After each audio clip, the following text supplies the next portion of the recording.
Good morning, my friends. Welcome to the fourth day of Counselor's Corner. Mrs. Grindstaff has done day 1, 2, and 3, so I am now attempting to do our day 4. So, several things just to start off with. Mrs. Grindstaff every day has shown you a picture of our neuron. So just want to give you a reminder of those 6 healthy tips. 1, make sure you're drinking plenty of water. Remember that our brain is made mostly of water, 75%. Also, remember to wear your helmets when you are out on your scooters and bikes, and if you are rollerblading. Make sure that you're getting plenty of sleep. Make sure you're eating healthy foods and snacks. A few candy bars or maybe some chips are all right in there a few times. Make sure that you are keeping your brain challenged and working hard and making sure that you are getting plenty of exercise. So, as Mrs. Grindstaff, she has read several books to you. And if you recall, we had our book fair, and I feel like we need to keep up with our STEAM stars.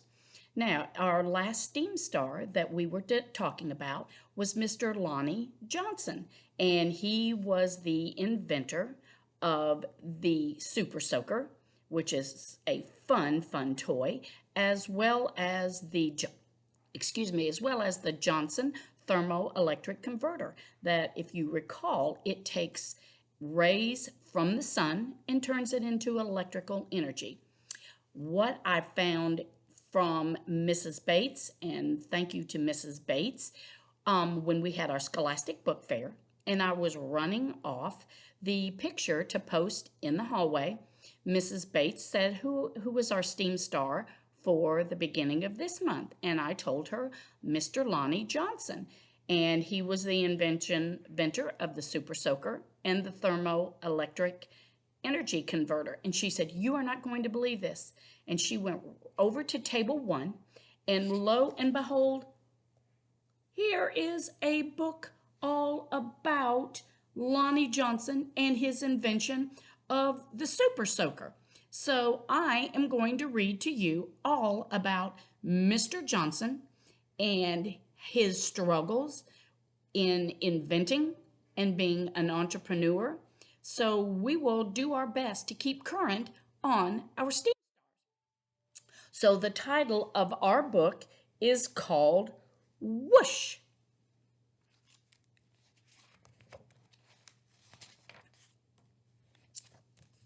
So hope that you may not be able to see very well, but we will do our best. And it says, every day brought a challenge for young Lonnie Johnson, the challenge of finding space for his stuff. 6 Johnson kids were squeezed into their parents' small home in Mobile, Alabama. Lonnie would have loved a workshop of his own, but there just wasn't room. There was nowhere to keep his rocket kits.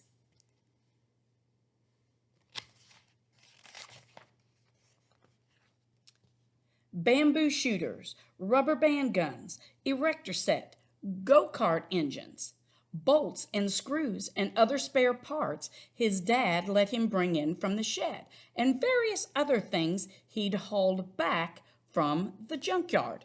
Lonnie loved building and creating ideas for his inventions that kept on flowing. Now, I cannot imagine all of that in my kitchen. Oh my goodness.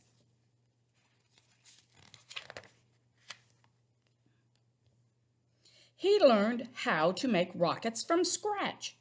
Kids at school gathered to watch Lonnie launch them, and he learned how to make rocket fuel. When it caught fire in the kitchen, oh my, Lonnie's mom didn't make him stop. She just sent him to work outside. I think Lonnie's mom is a lot more patient and understanding than what I would have been. Lonnie wanted to spend his life designing things.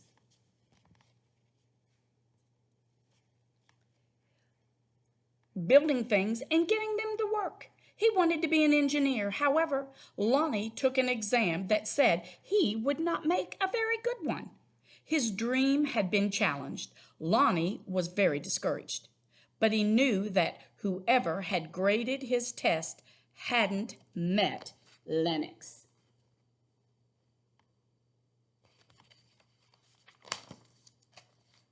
Inspired by a TV show, Lonnie had built his own robot. He made it out of scraps metal and named it Lennox. Compressed air cylinders and valves allowed Lennox's body to turn and its arms to move. The switches came from an old broken jukebox. Lonnie used a tape recorder to program Lennox, and as a bonus, the reels looked like eyes. Lonnie wanted to enter his creation in a science fair, but he couldn't get the transmitter to work. Without it, Lonnie couldn't send commands to Lennox. Science fairs came and went. Lonnie missed one and then another until he got an idea. Now Lonnie may or may not have asked before he borrowed his little sister's walkie-talkies, but it fixed the transmission issue. His school's team took freshly finished Lennox to a 1968 science fair at the University of Alabama, where only 5 years earlier, African American students hadn't even been allowed. Having to compete in a place that still wasn't very welcoming. Now, that was a challenge with a capital C. Against other schools from all over the state, Lonnie's team won first place.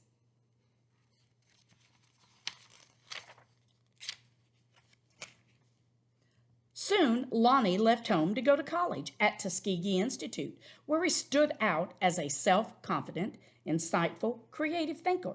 He stood out as a student who asked the right questions, precisely defined problems, and formulated solutions. And that's what you all do. And he stood out as the guy who built his own booming sound system out of cast-off electronics. It even had lights that flashed in sync with the beat. Lonnie sometimes studied right in the middle of his own parties. The extra studying paid off. He became an engineer after graduation that took him beyond Alabama, way beyond.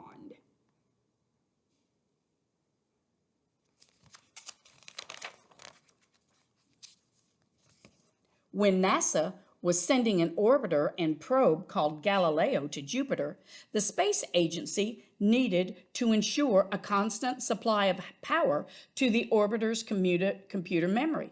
The engineer who had to figure out how to do it was Lonnie. His challenge was to come up with a lightweight backup system to keep essential functions going in case the main power was lost. It wasn't easy, it wasn't obvious, but Lonnie found a solution. Some of NASA's Jet Propulsion Laboratory doubted his idea would work. Lonnie convinced them it would. He was right.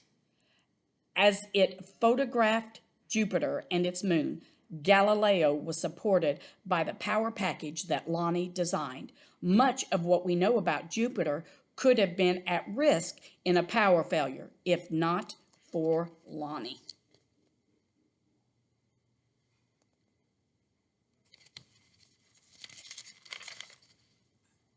Ideas for other problems to solve just kept on flowing. They flowed whether Lonnie was working with hundreds of people at NASA or up late tinkering with his own inventions in, finally, his own workshop.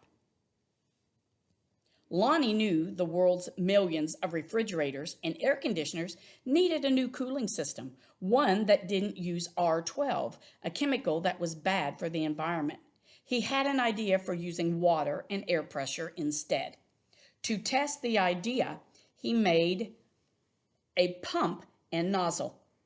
He connected them to the bathroom faucet, turned on the faucet, turned on the pump, and then whoosh! The stream that blasted across the bathroom was so powerful it created a curtain, swirling breeze. It also gave Lonnie an idea for yet another invention. This, he thought, would make a great water gun. First, he had to find or make the parts, including a pump small enough for a child to handle. Then he had to glue the parts together into a prototype, an early version with room for improvement.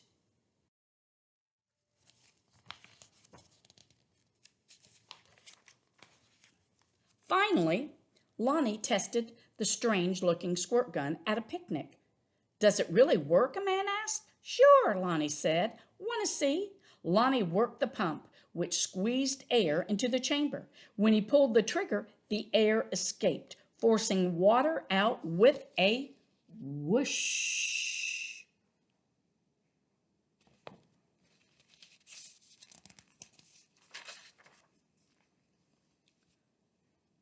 For a water battle to be a fair fight, there couldn't be just one of Lonnie's water guns. He needed help making more. So he went to a toy company, after toy company, after toy company. The word no flowed again and again, but finally one company said yes. It planned to make the water gun. Lonnie also had other projects: a water-propelled toy airplane, 2 kinds of engines, and his cooling system. He found investors to provide the money for turning his ideas into products people could buy. He made a great leap of faith, quit his day job, and devoted himself into 2 full-time inventing.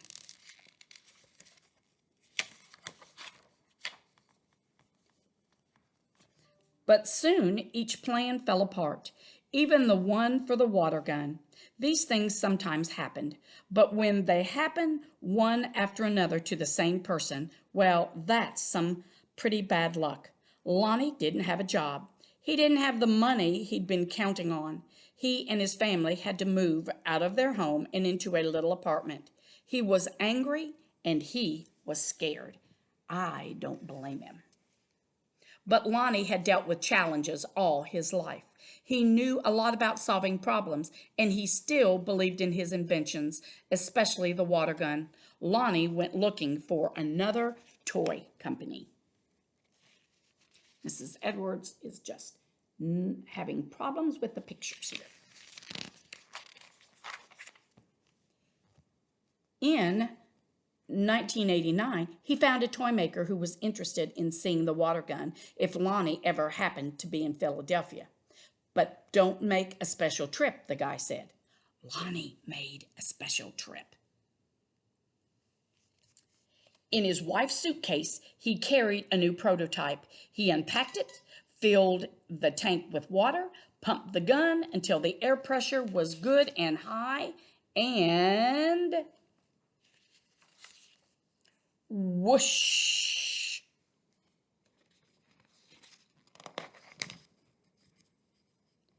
Kids everywhere agreed with that wow. Lonnie's water gun, called the Super Soaker, became a smash hit. In no time, there were Super Soakers in the backyards and on beaches, in parks and on playgrounds. Each sale of a Super Soaker put a little money in Lonnie's pocket. So what did Lonnie do? He got a bigger workshop, which is where you'll find him today, because facing challenges, solving problems, and building things are what Lonnie Johnson loves to do. And his ideas just keep on flowing.